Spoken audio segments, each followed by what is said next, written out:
Hello, you're watching NewsX. I'm Devika Chopra. Our top focus right now, External Affairs Minister Dr. S. Jaishankar has addressed a high-level session of the 77th United Nations General Assembly in New York on the theme, A Watershed Moment, Transformative Solutions to Interlocking Challenges. The External Affairs Minister addressed a host of issues from UNSC reforms, the COVID pandemic and the Ukraine war. Jaishankar, without naming anyone, also took a dig at Pakistan, China over terrorism. Let's listen in to what India had to say. Madam President, Excellencies, distinguished members of the General Assembly, I bring to you the greetings of 1.3 billion plus people from the world's largest democracy. They join me in congratulating the President of the General Assembly, Ambassador Chopra, on his election to chair the 77th session of the UN General Assembly. They follow closely developments at the United Nations, reflecting the increasingly globalized nature of our existence. We meet at a challenging time for the world order. This session's theme, A Watershed Moment, Transformative Solutions to Interlocking Challenges, seeks to capture its seriousness. Excellencies, the year 2022 is an important milestone in India's journey towards growth, development and prosperity. India is celebrating 75 years of its independence, what we call Azadi Ka Amrit Mahotsav. The story of that period has been one of toil, of determination, innovation and enterprise of millions of ordinary Indians.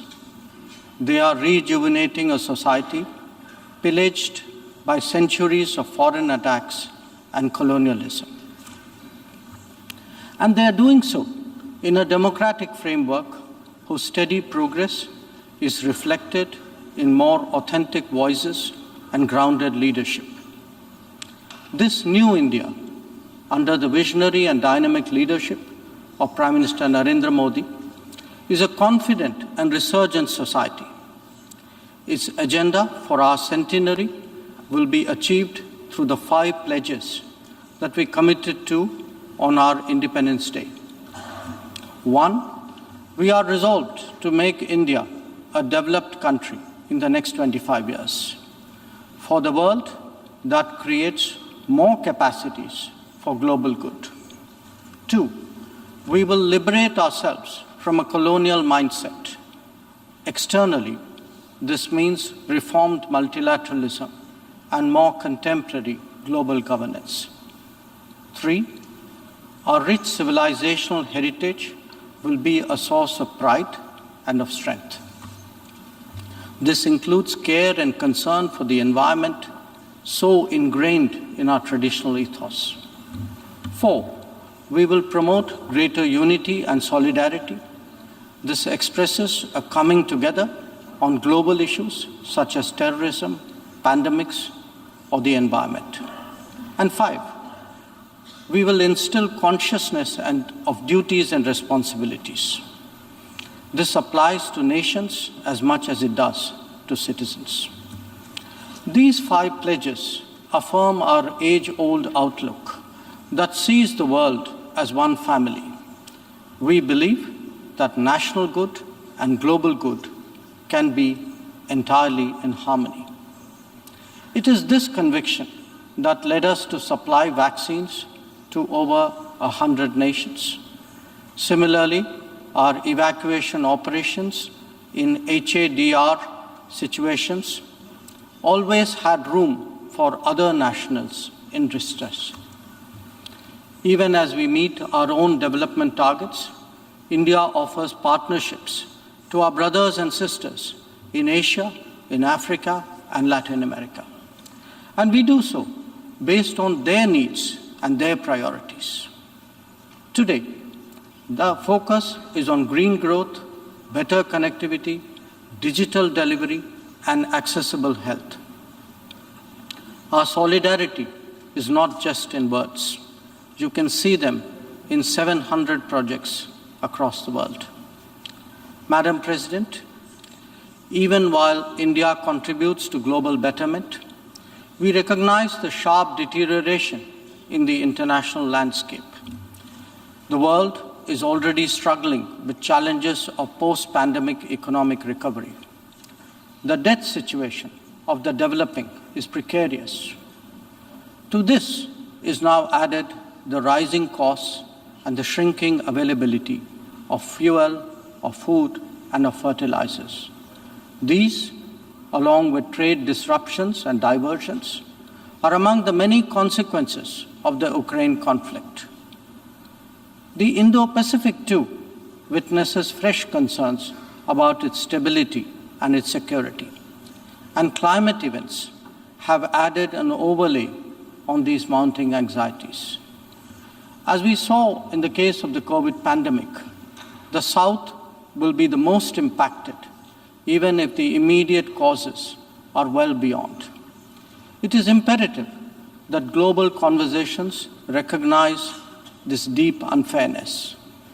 The inequity of vaccine distribution should not be replicated in other domains. Madam President, as the Ukraine conflict continues to rage, we are often asked, whose side are we on? And our answer each time is straight and honest. India is on the side of peace and will remain firmly there. We are on the side that respects the UN Charter and its founding principles. We are on the side that calls for dialogue and diplomacy as the only way out. We are on the side of those struggling to make ends meet, even as they stare at the escalating costs of food, of fuel, and fertilizers.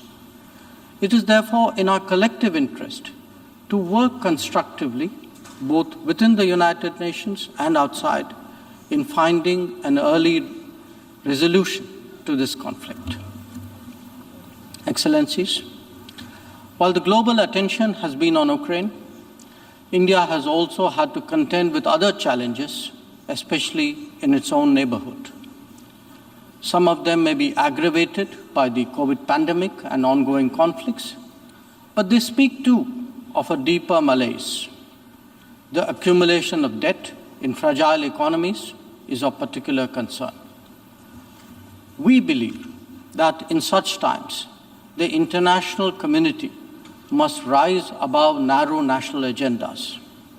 India, for its part, is taking exceptional measures in exceptional times. We do so when we send 50,000 metric tons of wheat and multiple tranches of medicines and vaccines to Afghanistan. When we extend credits of $3.8 billion to Sri Lanka for fuel, essential commodities, and trade settlement.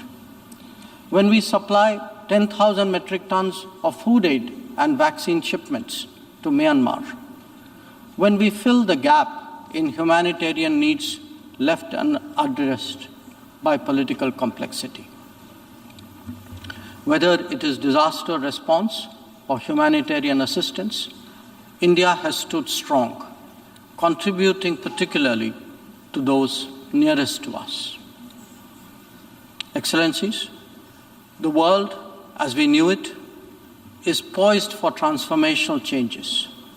It has been impacted in recent times by a succession of shocks, each of them significant by itself. The COVID pandemic called into question the over-centralized nature of globalization and has led all of us to seek greater resilience and reliability of supply chains. The repercussions of the ongoing Ukraine conflict have further heightened economic stresses, especially on food and energy. Climate events have added to disruption that the world is already facing. As for the promise of technology, it has certainly multiplied our capabilities, but also added to our vulnerabilities. Trust and transparency are legitimate expectations of a more digitized world. The quest to create a better global order would necessarily have to address all these issues. Among them, some are clearly more existential in nature and necessitate intense coordination by the international community. Climate action and climate justice are particularly noteworthy in this respect. In their pursuit, India has worked with partners on the International Solar Alliance, the One Sun, One World, One Grid initiative, and the Coalition for Disaster Resilient Infrastructure. We stand ready to support any collective and equitable endeavor to protect our environment and to further global wellness. Lifestyle for Environment, or LIFE, as declared by Prime Minister Narendra Modi in Glasgow on the sidelines of COP26, is our homage to Mother Nature. India remains deeply committed to fighting climate change under the UNFCCC and the Paris Agreement. We do so on the principle of common but differentiated responsibilities and respective capabilities in the light of different national circumstances. We have announced our updated nationally determined contributions after COP26.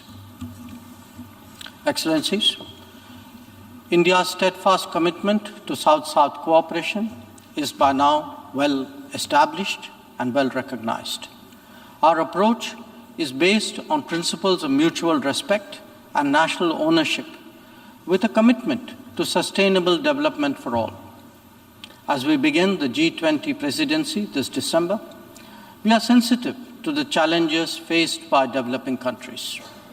India will work with other G20 members to address serious issues of debt, of economic growth, food and energy security, and particularly of environment. The reform of governance of multilateral financial institutions will continue to be one of our core priorities. Madam President, India would be completing its tenure as a member of the Security Council this year. In our term, we have acted as a bridge on some serious but divisive issues confronting the Council. We have also focused on concerns such as maritime security, peacekeeping, and counter-terrorism. Our contributions range from providing technology with a human touch to ensuring safety and security of UN peacekeepers. As the chair of the Counter-Terrorism Committee this year, India would be hosting its special meeting in Mumbai and New Delhi. I invite all member states to participate in it. We need to create a global architecture that responds to the new tech tools deployed against open, diverse, and pluralistic societies. Having borne the brunt of cross-border terrorism for decades, India firmly advocates a zero-tolerance approach. In our view, there is no justification for any act of terrorism regardless of motivation, and no rhetoric, however sanctimonious, can ever cover up bloodstains. The United Nations responds to terrorism by sanctioning its perpetrators. Those who politicize the UNSC 1267 sanctions regime, sometimes even to the extent of defending proclaimed terrorists, they do so at their own peril. Believe me, they advance neither their own interests nor indeed their reputation.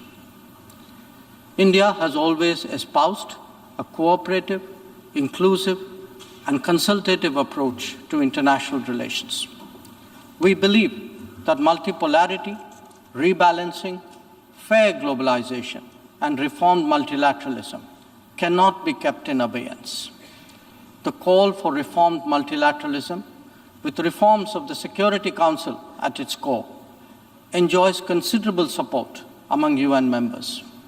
It does so because of the widespread recognition that the current architecture is anachronistic and ineffective. It is also perceived as deeply unfair, denying entire continents and regions a voice in a forum that deliberates their future. India is prepared to take up greater responsibilities, but it seeks, at the same time, to ensure that the injustice faced by the Global South is decisively addressed. Our call is to allow serious negotiations on such a critical matter to proceed sincerely. Focus right now is the speech of the External Affairs Minister at UNGA. He's focused on a number of subjects, from terrorism to reforms of the UNSC to challenges of the Indo-Pacific and the role that India can play moving forward. Joining us on the broadcast is Ambassador Suresh Goyal. He's a former diplomat, and we also have with us Major General Shashi Asthana with us as well. Let me begin this conversation with Ambassador Goyal. Ambassador Goyal, I'm sure you've heard this 16-minute speech of our External Affairs Minister at the UNGA. Before we get into the specifics of what he's spoken about, in your experience, how can you explain to our viewers the difference there is in what India is conveying to the world today versus what we were doing previously? It's a very difficult question, because those who have been dealing with the United Nations and listening to the speeches made by the various leaders, when you try to make a distinction between the different foreign ministers, in my case from India, it becomes a very difficult task to compare. But let me just put one or two points very briefly, and we can go on to discussing these things later on. Even though the EAM actually spoke for 1 hour, and that's a very unusually long speech from the minister, at any General Assembly, normally the time allocated by the General UN Secretariat for the speech is about half an hour. Sometimes the speeches exceed half an hour, go up to 45 minutes. President Castro of Cuba was actually known for making very, very long speeches. And then again, from our side, I think Minister Jaishankar's speech, 1 hour long, is either second or third at the most from our side. But even though the speech was very long, I think that there was a clear distinction between the quality of the speech made by Mr. Jaishankar as the minister and many others before. Mr. Jaishankar has been a diplomat before. He knows the quality of the words to be chosen and used. It was a very crisp speech focusing on issues of interest to India. It did not go, very often the speeches go into accusation, reprisal, etc., etc. He didn't go into all those things. He was clearly focused on what India wanted and what India thought should be done globally. Global peace, development, progress. He covered economy, he covered many areas, but with a very crisp manner, very, very good really, because everybody in the General Assembly paid attention to it. One last point I want to make here. As the diplomats from various countries, we are supposed to make a note of the highlights of speeches made by the different delegates, different prime ministers, whoever is the leader of the delegation. And normally we cover about half a page or 1 page with those highlights from each delegation. In the case of Minister Jaishankar, I'm sure the other delegates would have had a very difficult time condensing it to highlights, because every point he made was a highlight. Fiza. Absolutely, that's a great point there, and you're very right, sir, that it has been very difficult to pick a few points, a few highlights, because as you said, everything that the External Affairs Minister said at the UNGA is extremely crucial, very to the point. Let me bring in Major General Shashi Asthana into the conversation here. So I want to begin by asking you, a key focus of the External Affairs Minister's speech was challenges facing the global south as well as the Indo-Pacific. He said, and I'm quoting here, that the debt situation of the developing is precarious, of course, in this post-pandemic world where certain economies are still struggling and continue to struggle. So a clear message now going out to countries like China that there are several nations beyond the US and beyond Europe within your own neighborhood that are now watching very closely what you're doing. Certainly, in his speech, he did highlight the challenges which are peculiar to this region, in addition to the global challenges which he mentioned and which the ambassador was also hinting at. There is no doubt that the environment in Indo-Pacific is complex and has been made complex by the debt trap. And he did make it a point to highlight that as well. Now, when we are talking about this speech, let me highlight a few issues at the macro level as to what exactly it conveyed. In my opinion, if you see all his points, by and large, he has conveyed few things. Firstly, India is now up and above 75 years, and I think we are in a position to take bigger responsibilities. We have taken and we have demonstrated it, and in future also, we are ready to take on responsibilities, and a direct hint is for the UNSC to reform itself. The global south needs to be represented. It is not yet represented and not appropriately represented. And I think he means no words in saying that this does make things ineffective. That's the next point which I want to highlight is on the terrorism. He showed the mirror to United Nations as to how the terrorism agendas are being hijacked despite our best efforts when we were leading the UNSC and we were the president of UNSC, and our term is going to end in December. The fact that some of the countries did try to shelter certain terrorists was brought out, and he also very certainly mentioned that it is not going to help them as well because it's a global challenge. It is across the world, and terrorism cannot be supported in any form and manifestation anywhere in the world. Absolutely. And we'll come to that. Yes, sir. Yeah. I'll come to that. I want to just bring in Ambassador Goel on this point because, you mentioned, Major General Shashi Asthana mentioned here that, terrorism is a global issue, and that's a point, Ambassador Goel, that India has tried to convey time and again because we've been dealing with cross-border terrorism for decades now at the hands of Pakistan. While the External Affairs Minister has gone and made his speech at the UNGA, there's also, there's been news that the Norwegian police on Friday has issued an international arrest warrant for a second suspect in the Oslo shooting, who they believe is in Pakistan. Of course, Pakistan denies that they know where the suspect is, but clearly nations across the world are slowly now feeling this pinch. Perhaps when India was explaining its problems and sharing its pains, nobody was bothering. But now that the tentacles of terrorism backed by Pakistan, in a way also indirectly backed by China, are now reaching several other parts of the world, we can perhaps expect that the West will take this problem far more seriously than they have.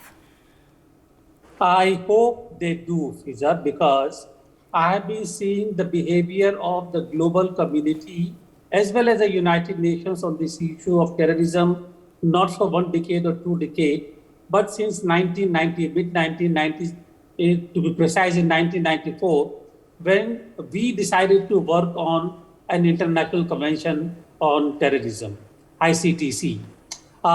It didn't work, simply because the whole global community got stuck on something called the definition of terrorism.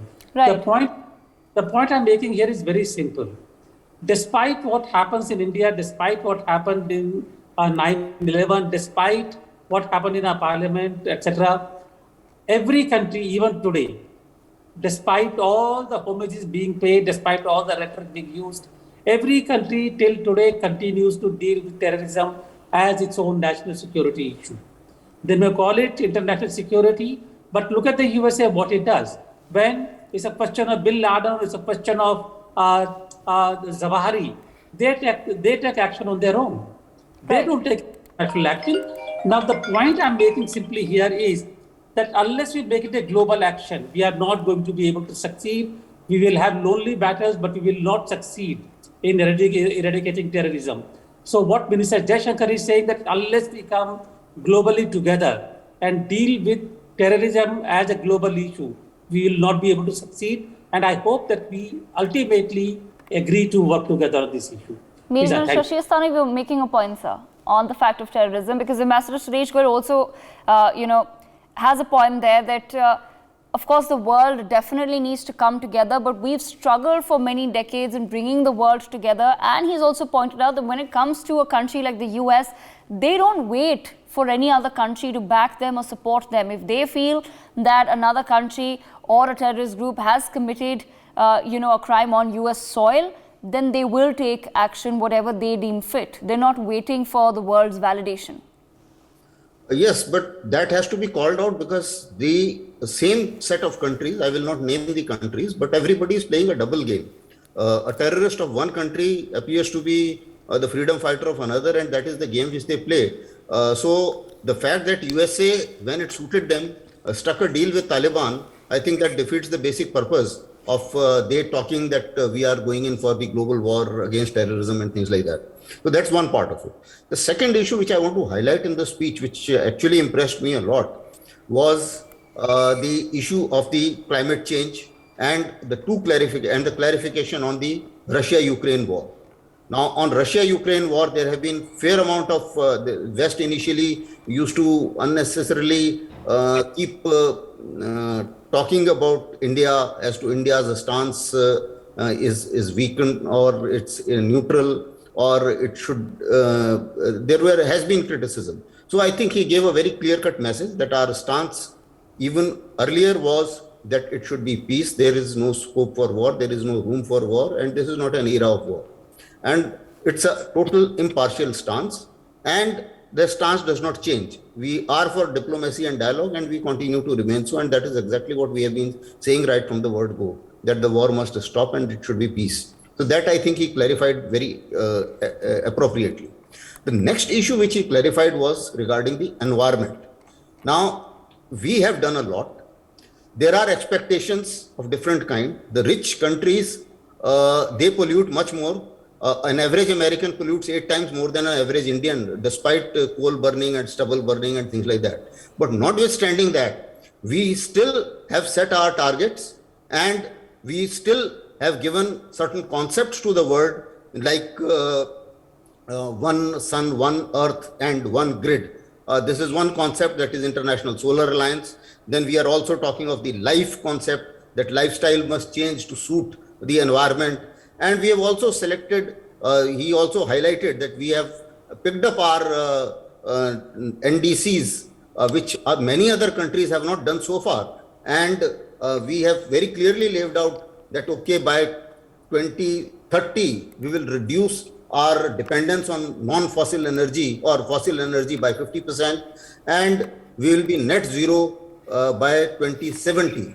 Now, these are certain things which we need to highlight, and regarding green hydrogen and things like that, I think he highlighted appropriately.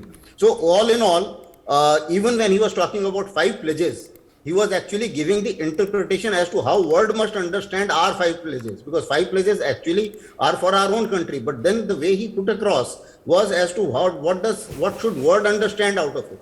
So I think that is something which impressed me quite a lot. And certainly he made a point regarding our role in vaccine and HADR missions and things like that. So I think all in all, he made a good case of India. Absolutely. And for India and an emerging India and a rising India and an India which deserves a rightful place in UNSC.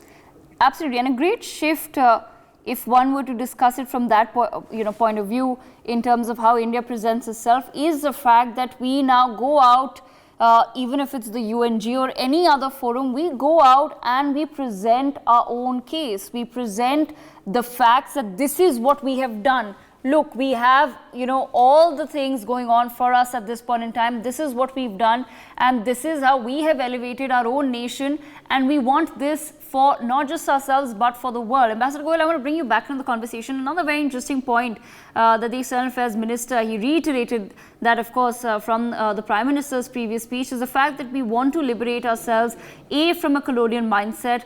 We want to ensure that India becomes a developed nation in the next 25 years. We're giving ourselves that deadline. And also the fact, he said, that our own civilizational heritage and our history will now become a source of our pride and strength. Ambassador Goyal. Okay. Devika, my apologies first that I didn't mention your name correctly earlier. My apologies once again. Number 2, as far as India's presentation is concerned, I don't think ever since India began to grow economically and strategically in the world, I don't think that anybody in the world looks at India from the colonial spectacles, colonial glasses. India is seen as an emerging economy. India is seen as an important partner by most of the countries, and those who don't see, they are the countries who want to pull us down, like Pakistan and China. We can completely forget about them. Number two, the need to overcome our colonial mindset. I agree that yes, he did make a very important point that we need to have our own civilizational values, our own culture, our own priorities, our own needs to guide us internationally and nationally both. So that's very, very important. And I think it's very important to inculcate that mindset within India. Many people still don't have that kind of mindset. I completely agree there. But internationally, let me reassure you that India has a very high stature. As you remember, the minister also said that now everybody listens to what India has to say. And if they listen to, because they do not think of India as a colonial country. Absolutely, absolutely. I'm not saying that India, is looked at as a colonial country by the world. But last word to Major General Shashi Asthana on this particular point, sir. The fact that I was trying to bring about was, in fact, India going and presenting this stance before the world that we will work actively now rather than passively in getting rid of our colonial mindset, and we will now start taking pride in our own heritage and our own civilizational history, which in a way for the future basically means that we will now we are our own bosses essentially, that we will not be looking at the West to guide us or to tell us this is what you should do or you shouldn't be doing, or the Western countries to come up with a list of 10 goals, etc., and something that India has to also blindly follow. Certainly, Devika, what he actually brought out was that yes, we are ready to take a lead role in many issues. And when he talked of the cultural heritage, he also very appropriately connected it with the environment. And that is where I think the whole world community would see this point in that context, that yes, we had a system of better lifestyle and a lifestyle which is organic and lifestyle of the kind which is environmental friendly. So he did connect it with that, and certainly the pride of India comes out quite amply clearly whenever the foreign minister is speaking. And I think he conveyed all the points which India needed to convey to that forum. Absolutely. And without unnecessarily criticizing anybody. That's the best part of it, because many countries use this forum to criticize others. I don't think he did that, and that is very mature-ish of him. And that's of course, that's diplomacy at its best. As Ambassador Goel pointed out in the very beginning, that the External Affairs Minister is a former diplomat himself. So he knows exactly what words to use and how to really present the point without exactly naming anyone. But it's so sharp that after listening, you can put two and two together. My apologies, we've completely run out of time. Of course, this is a discussion that has to continue. It doesn't end today, but based on what the External Affairs Minister has spoken at the UNGA. Of course, we've tried to pick out certain topics and certain points that are extremely important, including terrorism and also the challenges before the Indo-Pacific. Like I said, we will continue this conversation, but we wrap it up here for now. For more such videos, subscribe to the NewsX YouTube channel, hit the bell icon.